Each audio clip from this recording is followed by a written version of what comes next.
want to instantly highlight a crucial moment in your video, turning a fleeting action into a memorable pause. Today, we're diving into CapCut to master the art of the freeze frame, a powerful technique to add emphasis and artistic flair to your edits, and it's incredibly easy.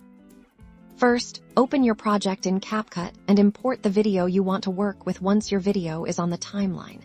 Position the playhead exactly on the frame you want to freeze. This means scrubbing through your video until that perfect moment is displayed in the preview window. With the playhead precisely on your chosen frame, look to the bottom toolbar. You'll see an option labeled Freeze. Tap on that, and CapCut ingeniously splits your clip and overlays it with a static version of that exact frame. Notice how a new, shorter clip appears above your original one, starting and ending at your selection point. This new freeze frame clip is now a static image. You can adjust its duration by simply dragging the edges of this freeze frame layer. Make it a fleeting moment or a longer, impactful pause. A circumflex euros. The choice is yours.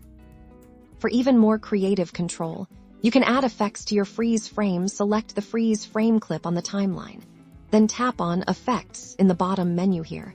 You can explore various options like adding a blur, a color filter, or even animation to make your static moment more dynamic. Experiment with different effects to see how they enhance your freeze frame. You might want a slight zoom to draw attention, or perhaps a subtle color shift to match your video's mood. The possibilities are endless. And that's it.